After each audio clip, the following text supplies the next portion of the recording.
Hello, is this thing on? The podcast you're about to listen to contains warmly offensive language, crude humor, and countless spoilers for things we guarantee haven't been spoiled for you yet. Listener discretion is advised, especially if you make me angry. You better not fucking piss me off. If you listen to this in public, this isn't safe for work. Get some fucking headphones or something. Want to skip to a specific section of the show? That's awesome! Just look at the episode description. It has timestamps for wherever you want to go. Now sit back and relax, because you want to listen to two fat guys talk. Spoilers. Bad language. Episode 58. Fuck. Two fat guys talk. We gotta blow through this one really fast because I'm so sick of your face and of recording the stupid fall 2014 anime rave. So let's jump right in. Your name is Dave. And your name's Carlos. Awesome. Good podcast. See you later, folks. This is Two Fat Guys Talk, not our anime race, so no spoiler warning was needed. This is episode 58 of the Boretober Edition. I still throw that in the front because, but I have pre-recorded ones for this, so never mind. Yeah, leave it. Yeah. We're gonna shoot right through this because really, not really many topics we want to talk about. There's just ongoing issues that we've talked about before. Gamergate, all that stuff. I think I've spent about enough time on Gamergate right there. Yeah, if we talk about Gamergate, it's just going to be me calling people sacks of cum. So, I mean, it's fine. Let's go to voicemails. We have voicemails this week. Let's listen to the first one. Hello, Carlos and Dave. This is Adan, and I wanted to talk to you about Shingeki no Bahamut Genesis. I watched the trailer while listening to the anime rave for the fall season. And I was actually hoping it would be good. It would be better from first impressions, because it's not always good to judge a book by its cover. I like to believe that, but it turns out when you read the first couple of pages, it turns out I was horribly wrong. The show is pretty much going to be an adventure with a forgettable duo. Just the art style is pretty much the only thing that has it going for it.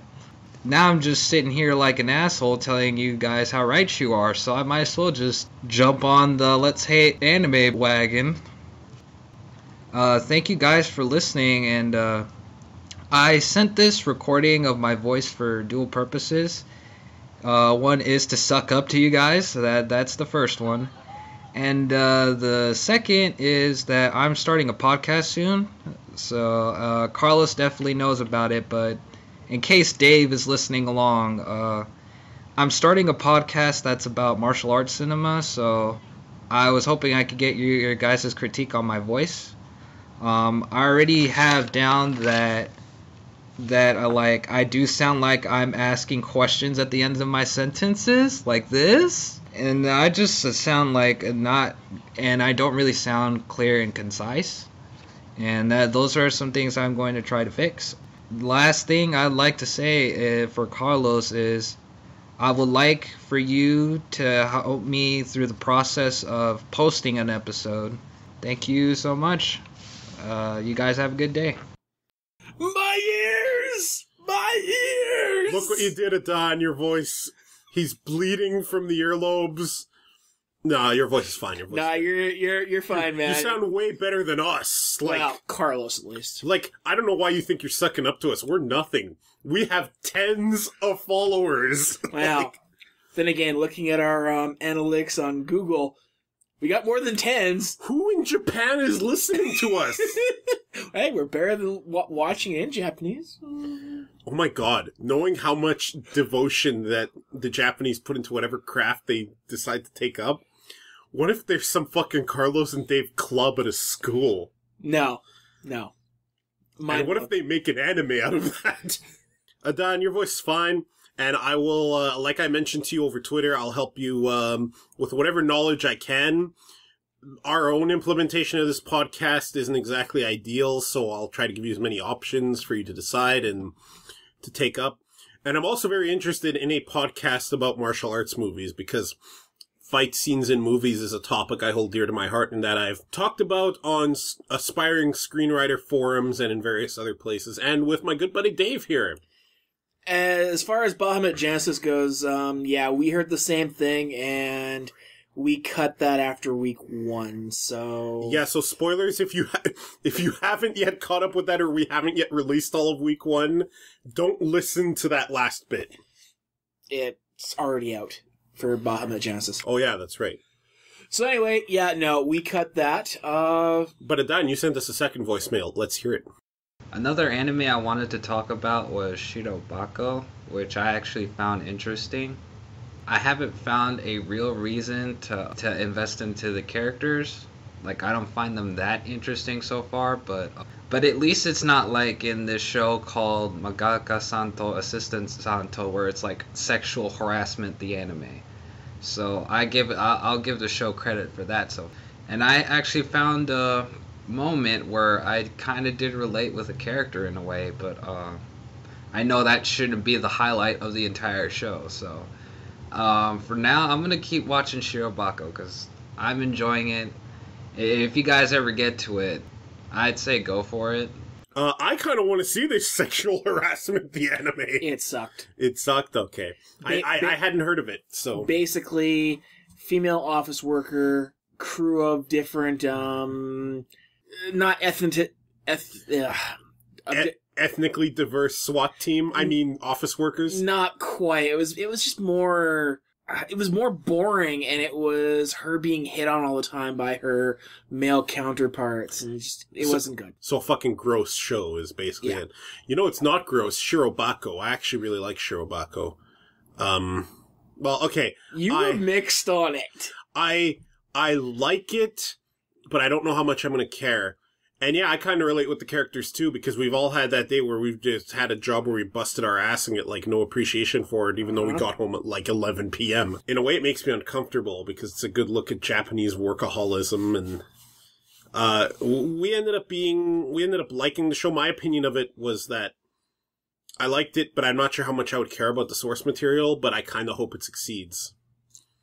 Yeah, no, I want to see a little bit more of it, but a suggestion back at you is Twin Tails or Yuki Yuna knows something. But you'll hear more about it when we get those episodes out. I'm not sure in what order they'll be out compared to this. Well, Yuki Yuna is already, we talked about it already, so. It's not exactly office politics in either of those shows, though. No. But they're fun. Awesome. Or a Moggy Brilliant Park. I want to thank you very much for sending us voicemails, Adan. I've wanted to, for the longest time, add a little voicemail button to our site, which we're blatantly ripping off the Pixel Response / Burning Barrel podcast. Shoutouts to them. They've had me as a guest twice. We need to invite one or both of them over to our podcast one day. We're just not set up so much for guests, but we're going to try, because they rock. Anywho, they have a voicemail button, and it's kind of be nice to be people able to click, send the voicemail, click, and send. So yeah, I'm going to look into that. But that's it for Mailbag and Corrections. Let's quickly move on, because we're looking at the microphone, and it's taunting us. We've been recording anime raves all day, and I kind of want to just jam that microphone into Dave's heart. So what's next? Oh, what have we been doing? Well, I've been watching anime with you. Next section. Why would you want to stab me with the microphone? It's not like I'm threatening you to watch Steins Gate episode 4. I'm going to be honest with you. All I see you right now is your face is warping and distorting, and you have horns sprouting from every angle, and cool. And you're telling me that Freemasons run the country and a whole bunch of weird shit. So, okay, really quick. What have you been doing? Anime. Good job. And WoW. Good work. Okay, let's go through these topics. Too Fat, Too Furious. Apple is scummy, no shocker. So basically, OS X has had this feature where if you have a file open in an application and you just close the application, you reopen it, that file will open up. That's regardless of if you've saved it or not. It could be a totally new untitled document that you close. Let's say you're just shutting down the system, or there's been a crash or something. caches everything you had open so that you could just open it up and resume where you left off, saved or not. What they're doing in Yosemite, amongst other very annoying features, like when I told you about earlier, is that instead of caching it locally, they're caching it on iCloud. And they're file scanning every file and sending the data to Apple. And I don't think it's... is that for the retail version, not just like a beta? No. I thought that was just a beta feature. Nope, it's in Yosemite right now. Fuck that. I'm not sure if it's encrypted or not, but I mean... I'd hope it would be. But that's not the problem. The problem isn't, oh, you're protecting the shit you stole. The problem is they're stealing and spying. Yeah. Super hardcore. Grimy. I suppose it's no worse than what Google does on a daily basis. Still grimy. Yeah. Not cool. Not cool at all. Topic 2.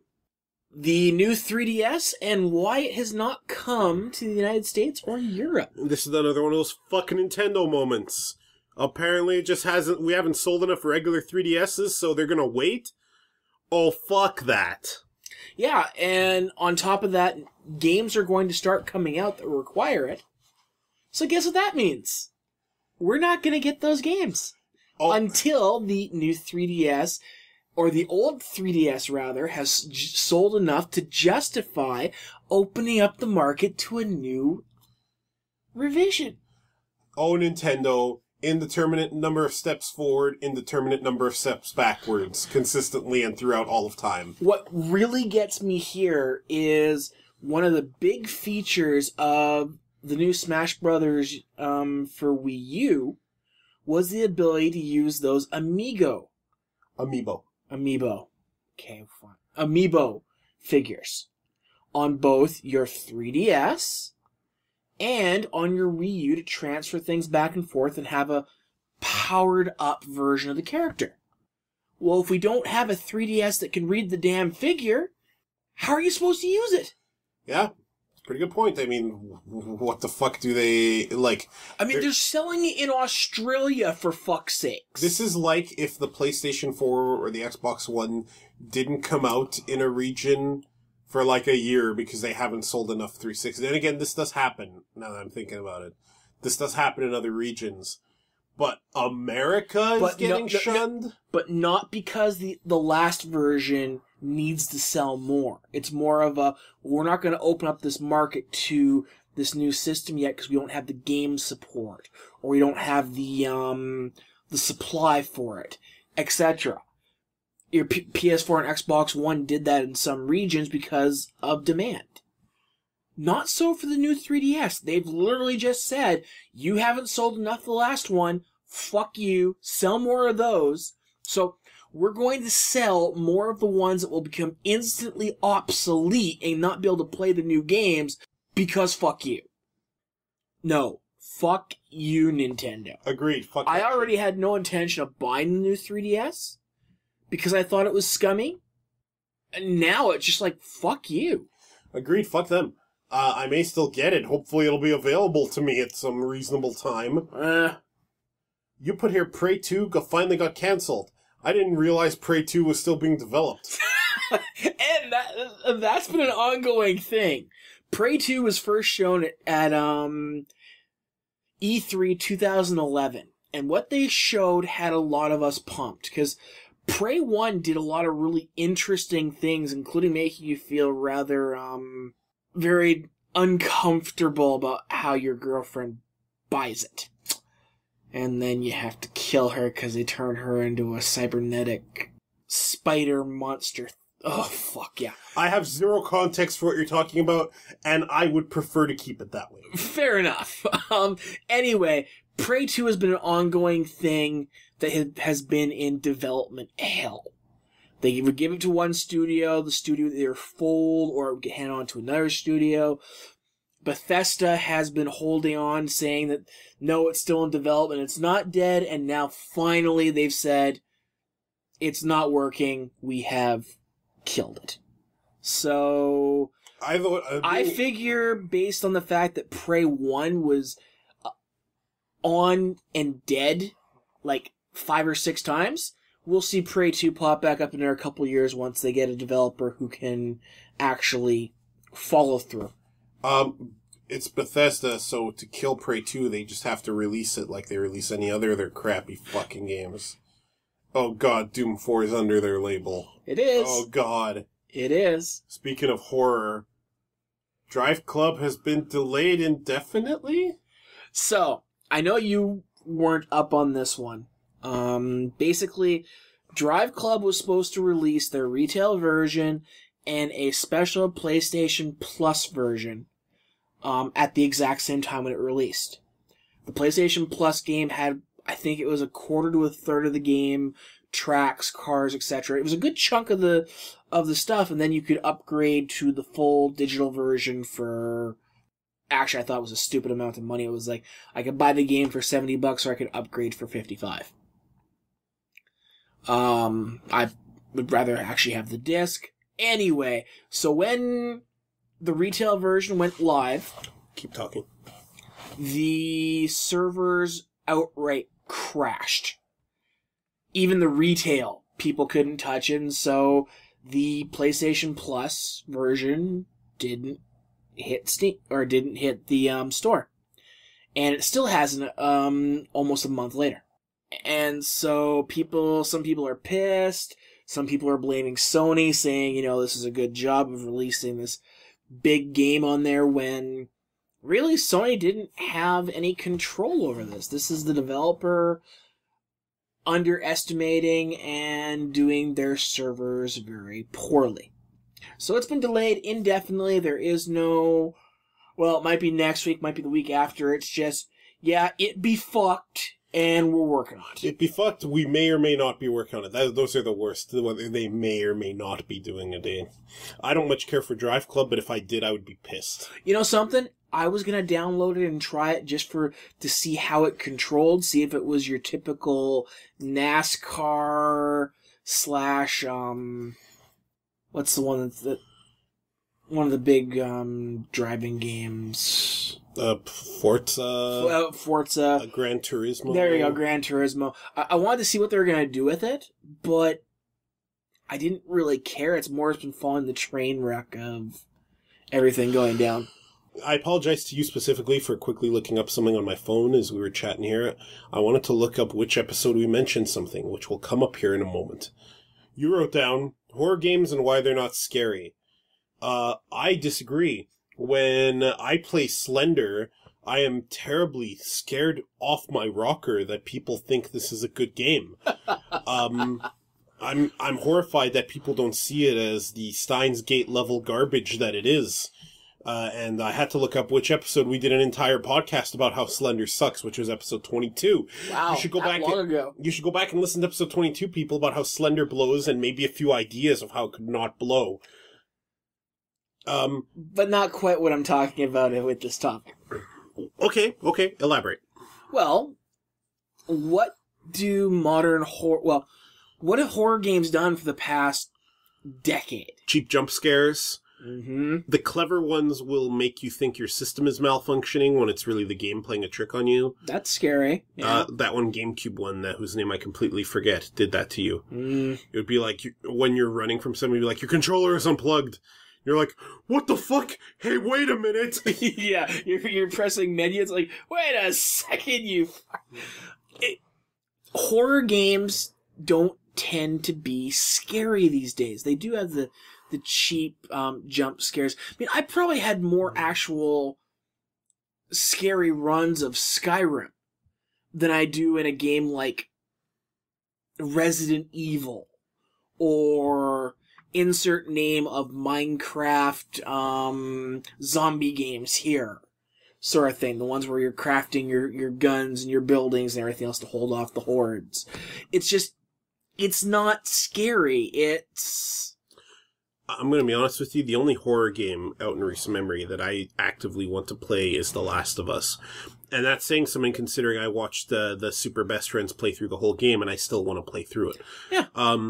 And the reason is because that game does what I think the games need to do, and that's marry the mechanics into the immersion. So in The Last of Us, yeah, in addition to having to face a rather scary, unnatural, but entirely from like real world science-based type of enemy, they also limit your resources and the upgrades you can make, and you have to kind of pace yourself with very few resources to get through the game.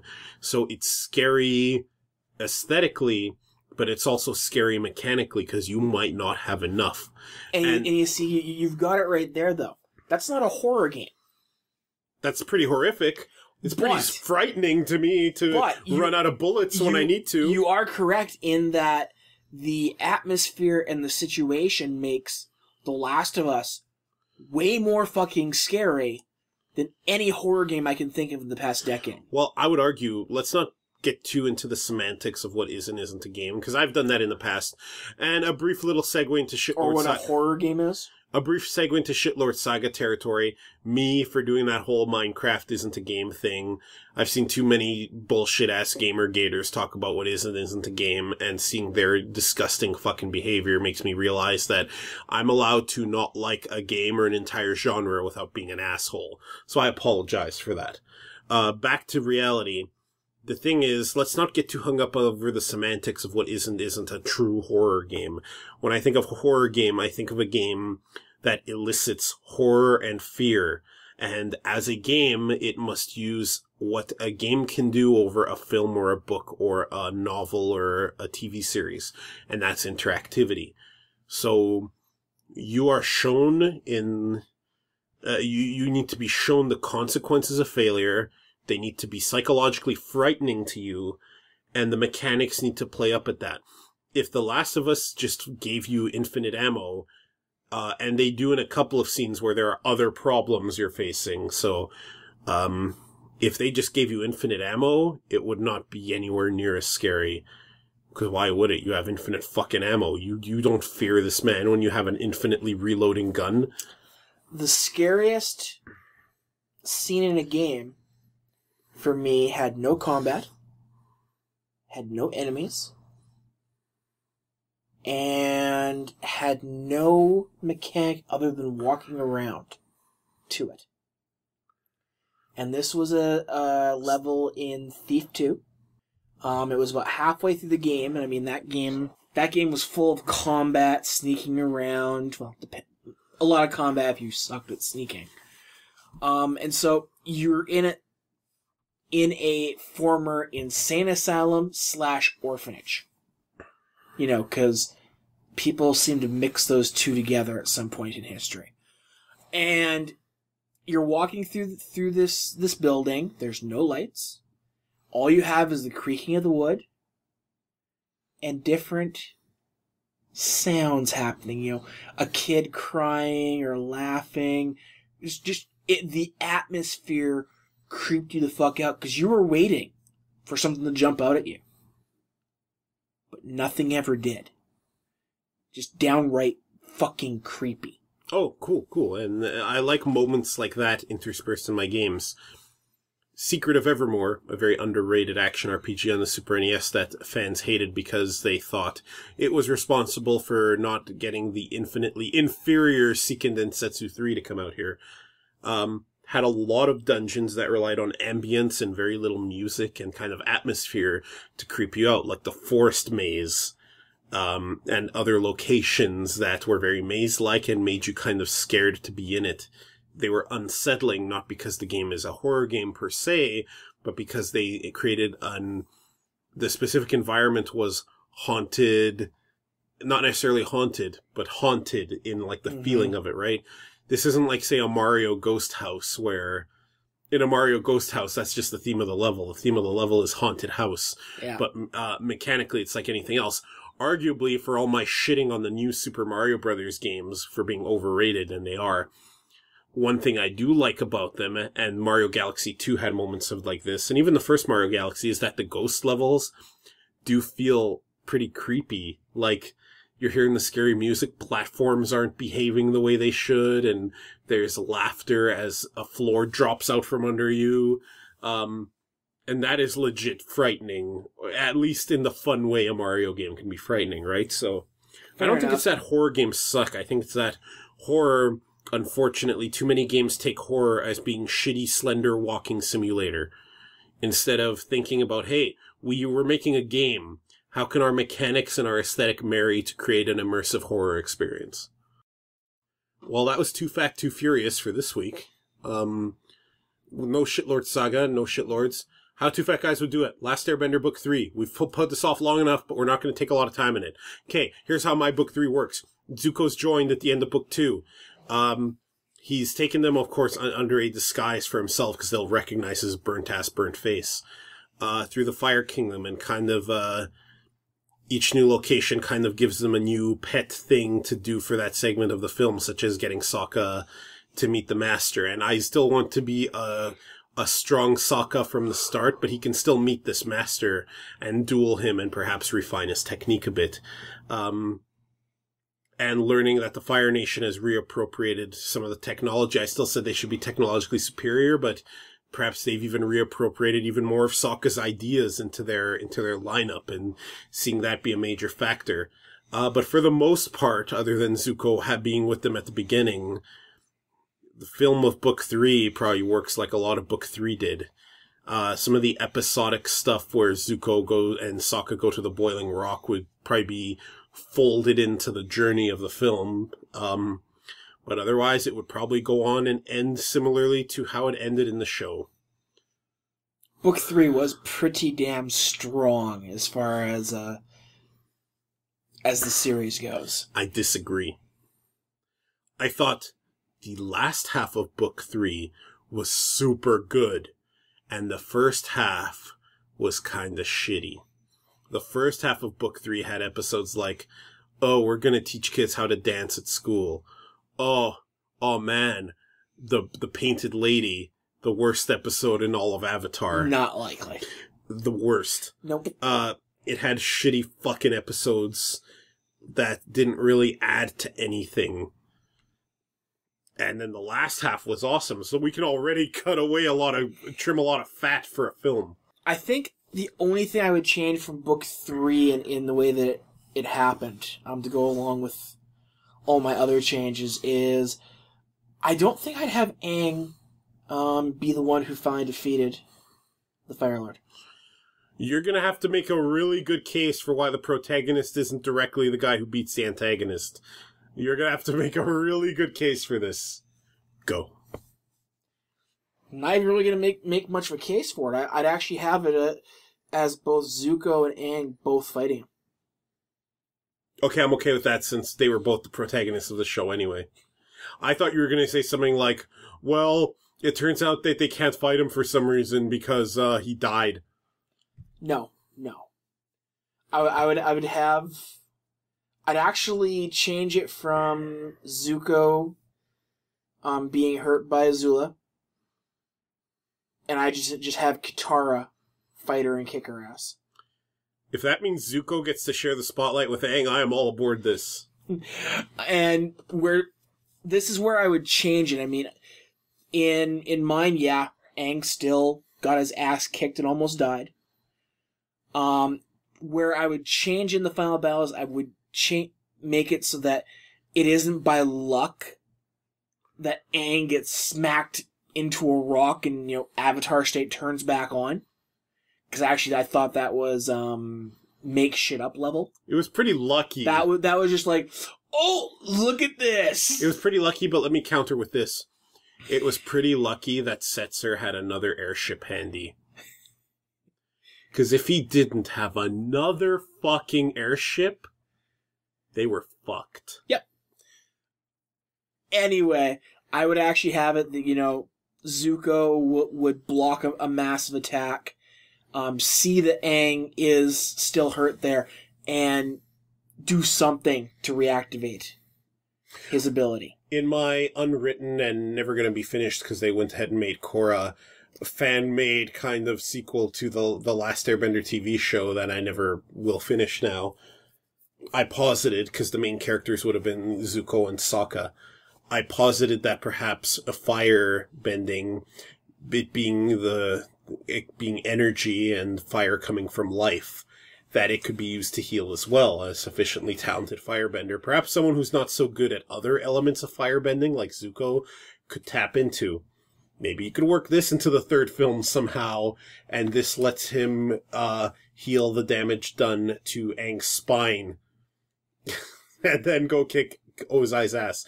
Also, Ozai legit has to be played by Mark Hamill, just like in the cartoon. Fair enough. Okay, that's how Two Fat Guys would do it. Folks, thank you very much for listening to this very brief episode of the podcast. Now we're going to go shoot our brains out. TwoFatGuysTalk.com is our website. You should also follow, you can also watch our Carlos and Dave Anime Rave, which is carlosanddaveanimerave.com. Follow us on Twitter at TwoFatGuysTalk. Follow us on iTunes. You can subscribe to our podcast there. Just search for Two Fat Guys Talk. And you may see us on other services here coming up soon.